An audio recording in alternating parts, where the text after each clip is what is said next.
یہ ایک پکا ہوا پھوڑا ہے نا, اگر اس کی سرجری بے موقع کی گئی تو یہ ناسور بن جائے گا, کبھی ٹھیک نہیں ہوگا خدا نخواستہ.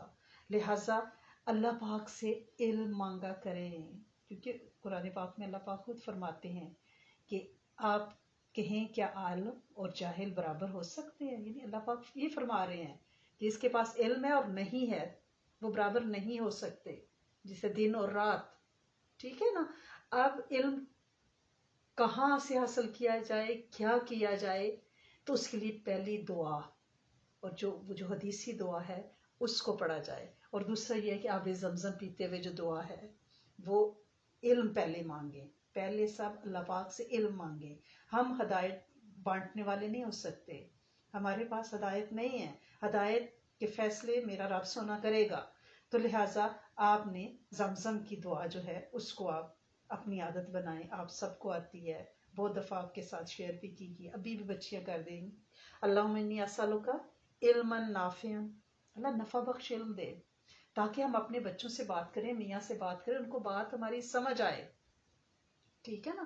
اور ایک اور ٹپ بھی اس کے ساتھ ہے کہ جب وہ اس گناہ میں ملوث ہے اس وقت ان پہ کوئی بات اثر نہیں کرے گی, وہ خناس سمایا ہوتا ہے, اس کے لیے موقع دیکھنا ہوتا ہے. اور حضرت موسیٰ علیہ السلام کی دعا میں نے اکثر آپ سے کہتی ہوں, رب اشرح لی صدری, اللہ میرا سینہ کھول دے. ٹھیک ہے نا. میری زبان کی گرہ بھی کھول دے کہ میری بات ان کو سمجھ آنے لگے. جب بات کرنی ہو نا ایسی کسی شر میں اگر خدا نخواستہ کوئی ملوث ہے تو پہلی تو یہ بات ہے کہ اس سچویشن میں بات نہیں کرنی جس میں وہ اس وقت ہے گناہ کی دلدل میں. جب اس کے حواس بحال ہوں, جب وہ نارمل لائف پہ آئے, اس وقت اس سے بات کی جائے. اس سے پہلے حضرت موسیٰ علیہ السلام کی دعا پڑھی جائے, دل میں پڑھ کے پھر دعا کی جائے کہ اللہ سنے میں اس سے بات کرنے جا رہی ہوں, شیطان نے اس کا گھیراؤ کیا ہوا ہے, نفس اس کے اوپر چھایا ہوا ہے, میرے مالک میری زبان کی کھرا کھولیں, میرا سینہ وا کریں کہ میری بات اس کے دل تک پہنچ سکے اور یہ میری بات سمجھ سکے. ٹھیک ہے نا. اب جب آپ نے یوں کرنا ہے پھر بات بھی ایسے موقع پہ نزاکت سے, ایک دم سے نہیں کہ اس کی بوتلیں توڑ دی, اس کا میوزک انسٹرومنٹ کے سارے توڑ دیے اس کے, اس طرح نہیں, بات اس طرح بننی نہیں ہے. جو طریقہ ہم مائیں اختیار کرتی ہیں بدقسمتی سے وہ صحیح نہیں ہے. شاؤٹ کرنا بالکل نہیں, خاموشی, صبر, اللہ کی طرف متوجہ ہونا, اور خاموشی کے ہتھیار سے بغیر لفظوں کے استعمال کے اس معاملے کو ہینڈل کرنا. کیونکہ حدیث مبارکہ میں ہے کہ جس کا اللہ بھلا کرنا چاہتے ہیں اسے دین کی سمجھ دیتے ہیں, اور جب اسے سمجھ ہوگی تو وہ پھر کیا کرے گا, وہ پھر سلیقے کے ساتھ, سمارٹنیس کے ساتھ اسے ہینڈل کرے گا. ٹھیک ہے نا. تو لہٰذا آپ نے کیا کرنا ہے, آپ نے موقع کی مناسبت دیکھ کے اور بچوں کے اوپر یا مانیو کا دم ضرور کریں. اللہ پاک کا نام ہے نا یا مانیو, بچوں کو یہ پڑھنے کو دے دیں. ایک چھوٹا بچہ گریڈ 7 کا, ماں نے شکایت کی کہ اللہ پاک معاف کرے, اس وقت جو ہمارے اسکولوں میں سبجیکٹس پڑھائے جا رہے ہیں ہیلتھ اور فزیک کے نام پہ, اور جو انہوں نے ابھی سے کاستانیاں دکھانی شروع کی ہیں, تو انہوں نے ماں نے شکایت کی. تو میں نے ان سے کہا کہ آپ اسے نا بچے کو کہیں کہ یہ پڑھو, اس سے آپ انشاءاللہ, یہ اللہ پاک کا نام ہے یا مانیو, اس سے اللہ پاک انشاءاللہ آپ کو سمارٹ بھی کر دیں گے, آپ انشاءاللہ گریڈز بھی اچھے لیں گے. ٹھیک ہے. تو اس سے یا مانیو پڑھنے کا بچوں کو لگائیں اس کے اوپر. اگر آپ ڈنڈے سے کہیں گے تم ایسی برائی کرتے ہو, یہ پڑھو تاکہ تمہاری برائی ختم ہو, تو وہ نہیں پڑھے گا, وہ نہیں پڑھے گا. جب ہم شاؤٹ کریں گے ہمارا بچہ جواب میں شاؤٹ کرے گا. اس لیے شاؤٹ نہیں کرنا, چیزیں نہیں توڑنی, اس کو اٹھا کے اس کی گندی چیزیں گھر سے باہر نہیں پھینکنی.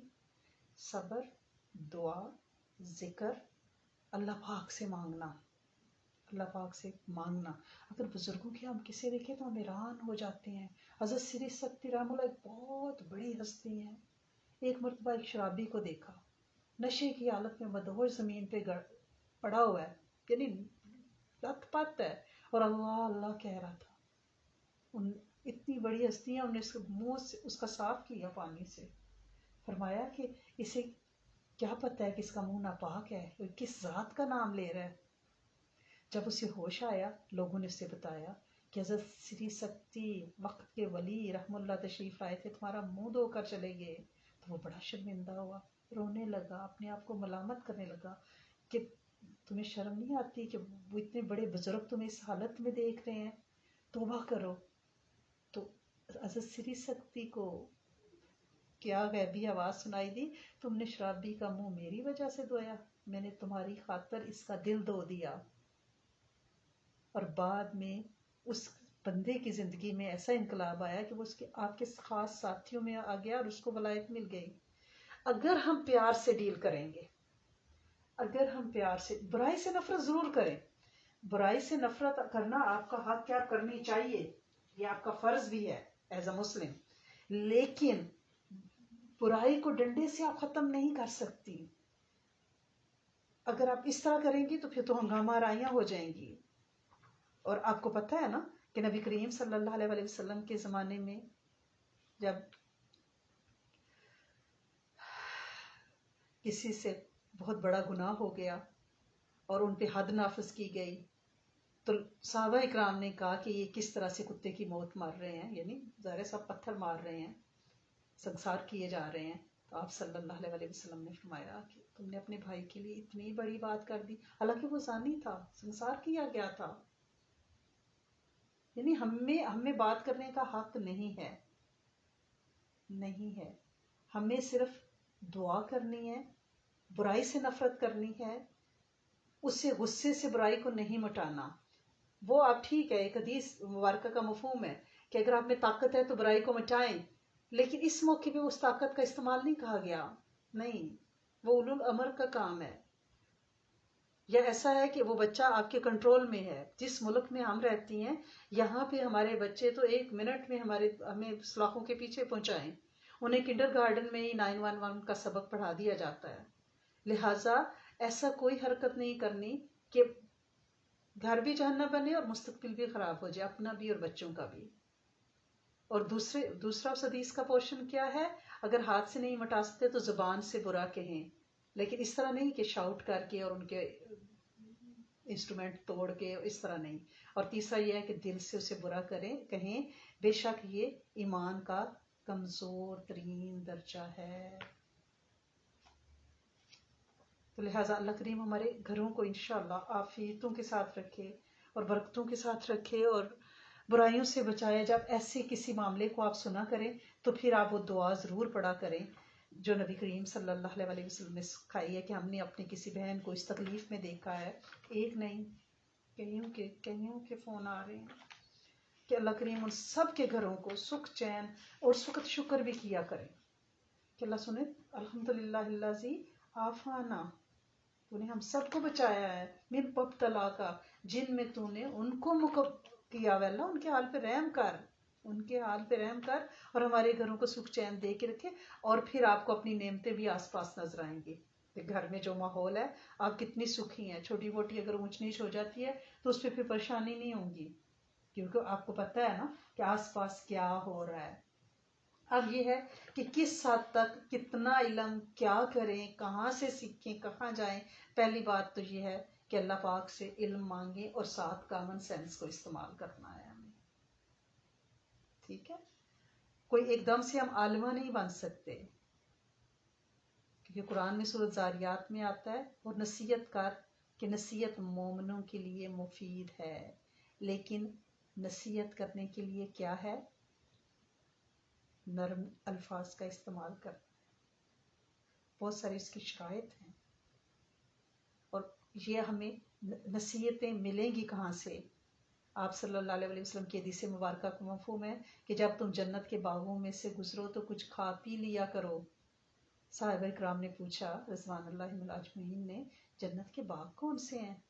تو آپ نے فرمایا ذکر کی مجلسیں، کیونکہ دعا مانگی جاتی ہے نا، دعا قبول ہوتی ہے. جب آپ کسی جگہ پہ بیٹھتے ہو سارے مل کے دعا ہوتی ہے، پتہ نہیں آمین کہنے والا اس کا دل کتنا دکھا ہوا ہے یا قرب الہی میں کتنا ڈوبا ہوا ہے کہ اس کی آمین سے ہماری دعا قبول ہو جاتی ہے. کیونکہ ہم دو طرح کے آدمی ہو سکتے ہیں. ایک تو وہ کہ ہم اپنے نفس کی اصلاح میں مشغول رہیں، بھئی میں ٹھیک ہو جاؤں، میں ٹھیک ہو جاؤں، میرے بچے ٹھیک ہو جائیں. اور ایک یہ ہے کہ اپنے نفس کی اصلاح سے آپ فارغ ہو جائیں تو دوسروں کی اصلاح کی کوشش کریں.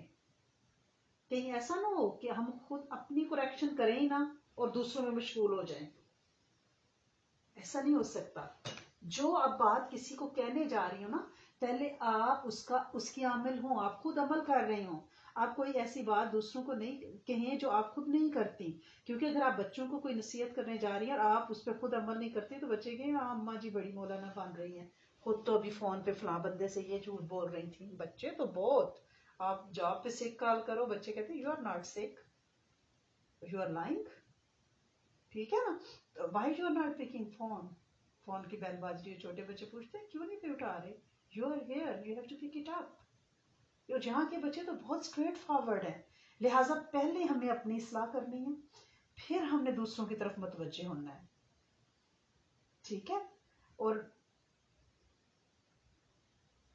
اس کے لیے پتہ ہے بزرگ بہت ایک زبردست سی مثال دیتے ہیں.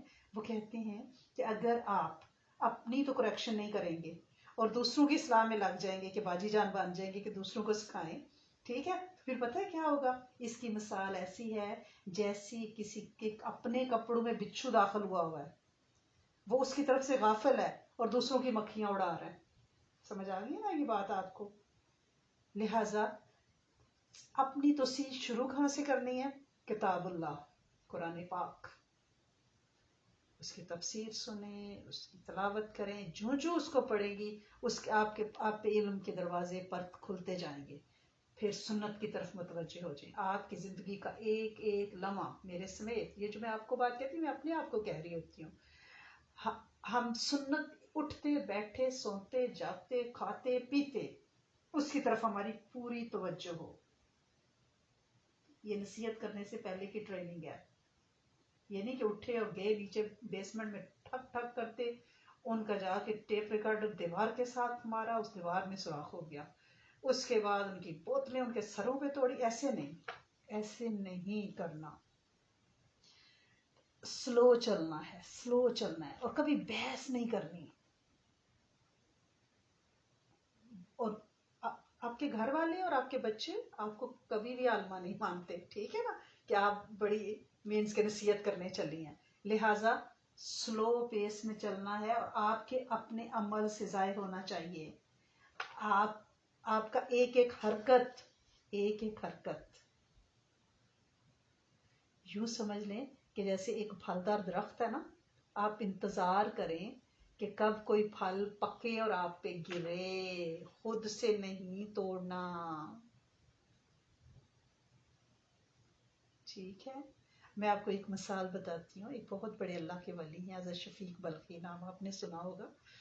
انہوں نے اپنے ایک شاگرد حاتم، وہ بھی بہت مشہور ہوئے ہیں، تو انہوں نے کہا کہ جب وہ جانے لگے تو انہوں نے کہا کہ تم میرے پاس اتنا عرصہ رہے ہو، تم نے کیا سیکھا ہے؟ روز کلاسز میں بیٹھتے رہے ہو.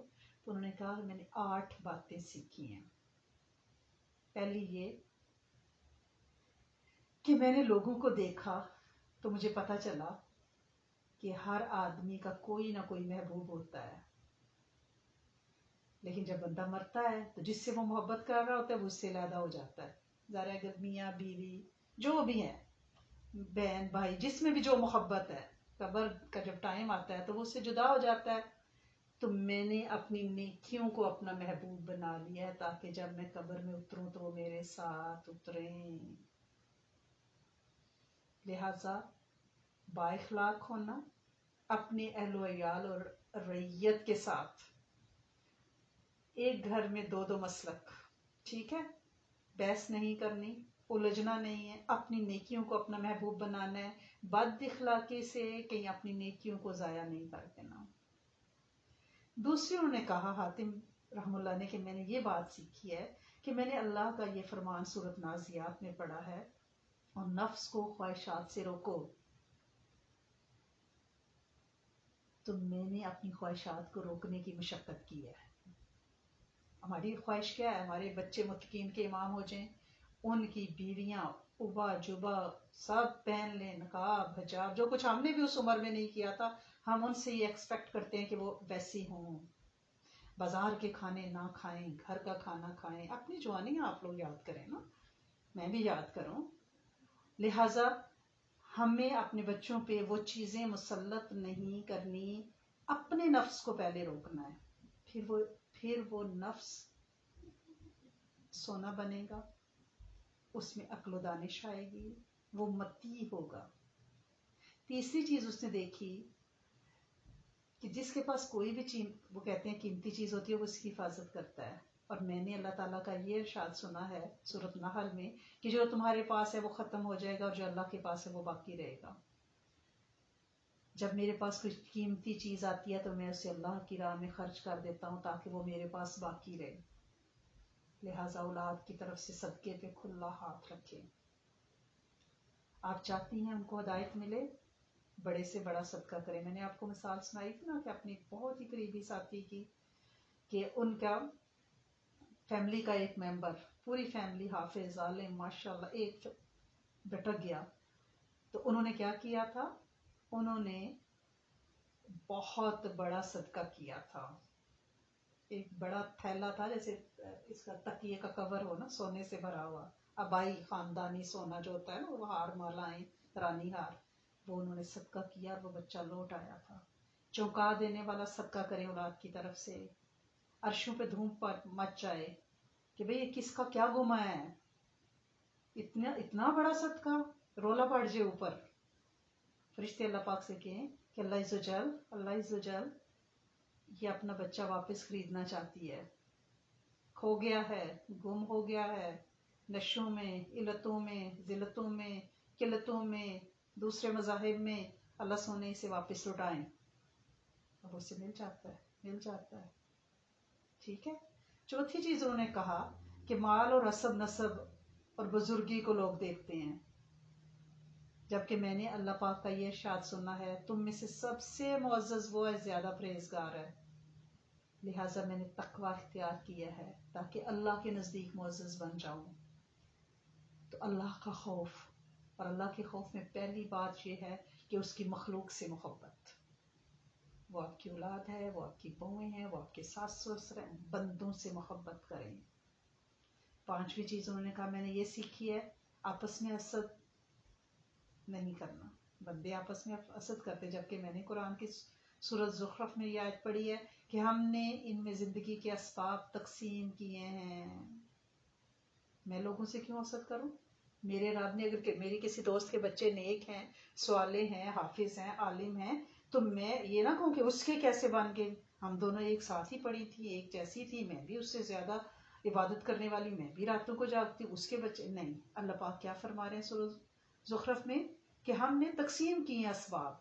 اس میں معاشیت بھی ہے، اس میں ہدایت بھی ہے.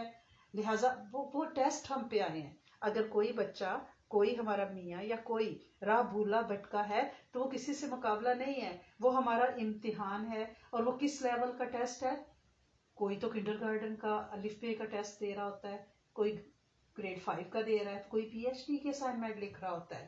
جتنا بڑی اسائنمنٹ ہے اتنا بڑا اجر ہے. اگر روزہ رکھ کے ایک گھر میں سارے باجماعت نماز پڑھ رہے ہیں، سارے عبادتیں کریں، وہاں تو بڑا آسان ہے. لیکن ایک گھر میں گراج میں کیا لہو لہب ہو رہی ہے، بیسمنٹ میں کیا ہو رہا ہے، تو وہاں جو ہو رہا ہے وہ اس ماحول میں، اس ٹینشن میں اور اس رونے دھونے میں وہ جو عبادت کر رہی ہے، وہ اس کا بہت بڑا امتحان ہے. لیکن امتحان پاس کرنے کے لیے امتحان سلیقے سے لکھنا پڑے گا. اور وہ لکھنا کیسے پڑے گا؟ صبر اور شکر کے ساتھ کہ میرے مالک تو نے یہ مسلط کیا نا، کائنات کی ساری امت، سارے زیرو کے دل تیری انگلیوں کے 2 پوروں میں ہیں، تو چاہے تو ہدایت دے دے. تو خود قرآن میں فرماتا ہے میں جسے چاہوں ہدایت دوں، جسے چاہوں گمراہ کروں. تو میرے سونے تو ہدایت دینا چاہے تو انہیں کون بگاڑ سکتا ہے؟ میرے تو ہی جتنی کوشش ہو سکتی تھی، میں نے ان کی تربیت میں کوئی دقیقہ فروغ برداشت نہیں کیا. لیکن اگر میں انسانی بشری تقاضوں کے تحت تیری کمزور مخلوق نہیں کر پائی تو مجھے معاف کر. پہلے استغفار اپنی طرف سے کریں، پہلے اپنی طرف سے استغفار کریں، پھر بچوں کے لیے استغفار کریں. اور اگر آپ کا یہ خیال ہے کہ یہ اسی طرح رولتے رہیں گے، ان کا کوئی مستقبل نہیں، آپ کو حوصلے دیتی رہیں گی، نہیں۔ اللہ پاک سورۃ ہود میں فرماتے ہیں اور زمین میں جو بھی جاندار ہے اس کی روزی اللہ کے ذمے ہے، اللہ پاک نے ذمہ لگایا ہے، ہم ان کے مستقبل کا فیصلہ نہیں کر سکتے۔ وہ آج انہیں ہدایت دے تو وہ جنید بغدادی وقت کے بن جائے، وہ دے گا۔ مایوسی گناہ ہے، اللہ پاک کو یہ بالکل پسند نہیں ہے کہ مایوس ہونا کہ ہم تو اتنی عبادتیں اتنا کچھ کرتے تھے، ہمارے بچے ایسے کیوں ہو گئے، ٹھیک ہے نا۔ لہٰذا اور ہمارا مسئلہ یہ ہے کہ ہم پہ کوئی جب تکلیف آتی ہے تو ہم فوری طور پہ اپنی تسبیحاں گنوانے لگ جاتے ہیں کہ ہمارے تو ابا مسجد کے امام تھے، ہمارے تو دادا میں ولایت تھی، یہ ہمارے بچے ایسے نہیں۔ کیا ہم نے وہ عبادتیں وہ اذکار اس لیے کی ہیں کہ ہماری نسلیں نیک ہوں؟ کیا ہم نے اس طرح کی کوئی اللہ پاک سے تجارت کی ہوئی ہے؟ اللہ پاک کی عبادت صرف اس لیے کریں کہ وہ لائق کی عبادت ہے، ٹھیک ہے نا۔ اس سے یہ کیش اینڈ کیری والا بزنس نہ کریں، ہدایت مانگیں، امت کے لیے مانگیں، اور امت کے لیے مانگنا شروع کریں، ہدایت آپ کے گھر میں آئے گی۔ امت کے سارے شرابیوں کے لیے مانگیں، سارے زانیوں کے لیے مانگیں، سارے میوزک سننے والوں کے لیے مانگیں، سارے حدیں توڑنے والوں کے لیے مانگیں، انشاءاللہ ہدایت آپ کے گھر میں آئے گی۔ یہ میگنیٹ ہے، میگنیٹ ہے، لگ کے آتی ہے انشاءاللہ، ڈبل ٹرپل ہو کے آتی ہے۔ اللہ پاک ہم سب کے گھروں کو اس مہینے میں انشاءاللہ اور بعد میں بھی تا قیامت ہر گھر کو، امت کے جن و انس کے گھر کو سکھ سکینیت ہدایت عطا فرمائے، راضی ہو جائے اور معاف کر دے۔ ایز اے امت ہم سب کو اجتماعی توبہ کی ضرورت ہے۔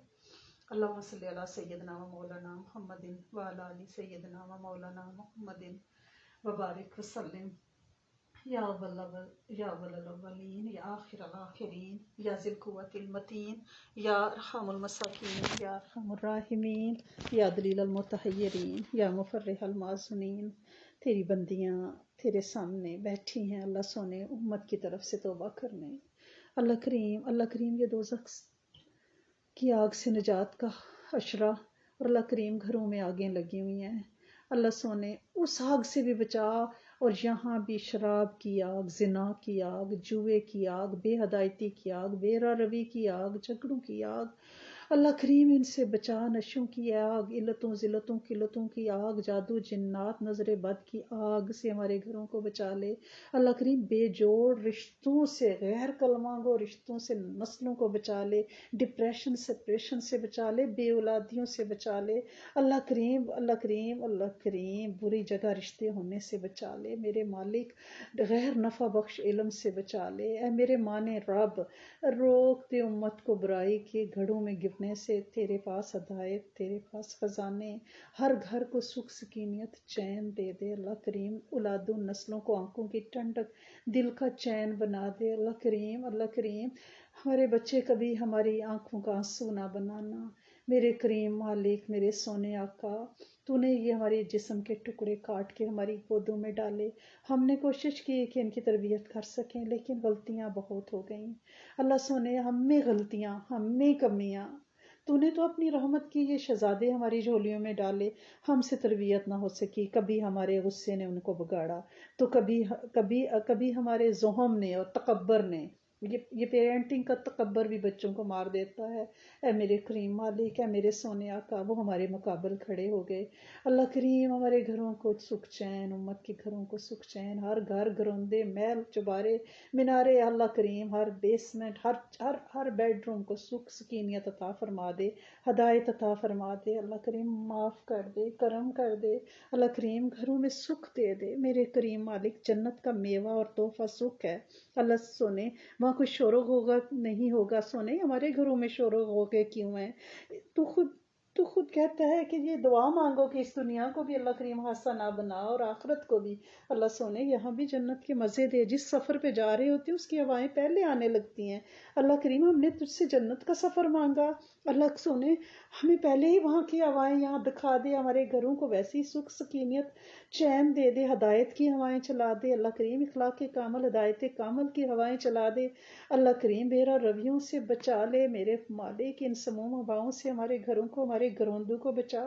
بڑی محنت سے اللہ سونے پتا پتا جوڑ کے، اینٹ پتھر جوڑ کے، کنکر جوڑ کے، بڑی دعاؤں سے یہ گھروندے بنے ہیں اللہ کریم، ہر گھروندہ قائم رکھ، ہر بچے کو بہترین زوج، ہر گود کو بہترین اولاد، اللہ کریم ہر شخص کو بہترین ہدایت، ہر ایک کو کامل برکت عطا فرما، بن مانگے دنیا اور آخرت کی ساری خیریں، ساری برکتیں، ساری عافیتیں عطا فرما۔ ربنا تقبل منا انک انت السمیع العلیم وتب علینا انک انت التواب الرحیم، نستغفرک۔